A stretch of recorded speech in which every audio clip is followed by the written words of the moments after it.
possible est la méthode la plus efficace pour le traitement des grands dossiers intéressant notre pays. Au vu de l'importance stratégique que revêt la décentralisation et partant la territorialisation des politiques pour le développement global que nous escomptons pour nos collectivités territoriales, des espaces d'échange, de partage d'expériences dans une dynamique de coproduction s'imposent. C'est là tout le sens qu'il faut donner à l'installation par son Excellence le Président de la République de la Journée nationale de la décentralisation qu'il préside chaque année. Ces rencontres institutionnelles ont permis au gouvernement, durant les 2 précédentes éditions, de mettre en œuvre avec diligence des directives qui contribuent significativement à la mise en œuvre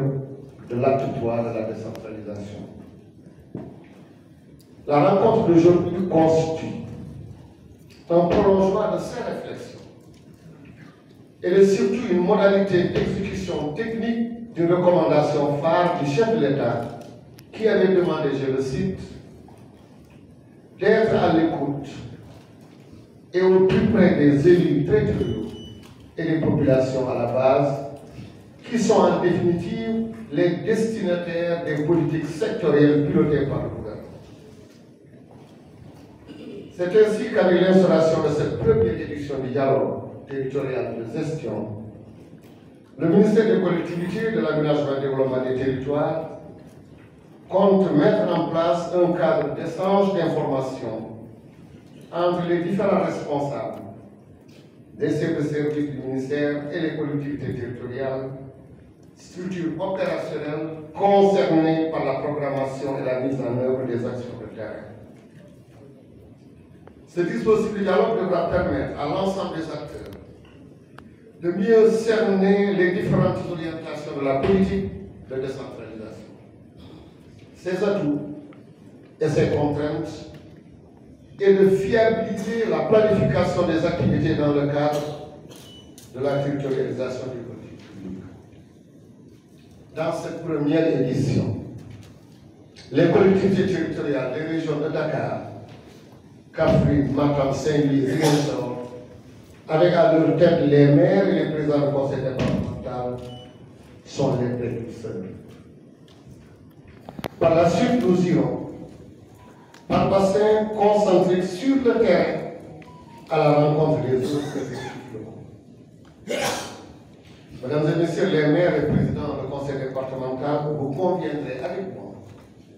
que les enjeux de développement socio-économique des collectivités territoriales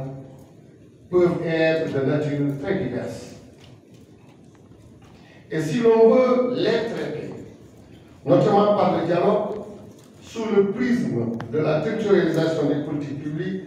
il convient d'opérer quelques précisions. En effet, on peut être confronté à la prise en compte d'enjeux nationaux et internationaux qui devraient se traduire en documents de planification et de procédures locales. Cependant, il peut arriver que la plupart des acteurs des collectivités territoriales ne soient pas sensibles à ces enjeux,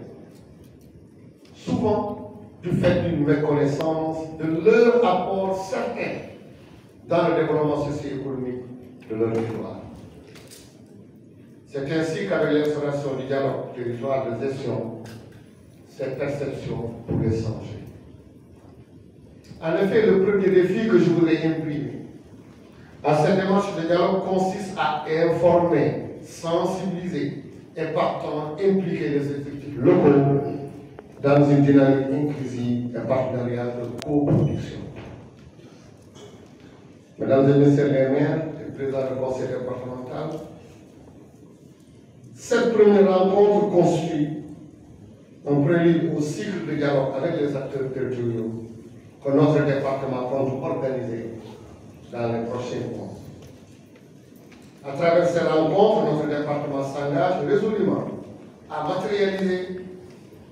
la volonté de son Excellence, Monsieur le Président de la République, d'imprimer une dynamique de concertation dans toutes nos actions. Au cours de cette première édition de dialogue, nous aurons l'occasion d'échanger sur la mise en œuvre du processus de la décentralisation de manière générale avec l'acte-3, qui a consacré la territorialisation comme levier de pilotage des politiques publiques, en les inscrivant de manière coordonnée et complémentaire au sein des territoires pour leur appropriation par les acteurs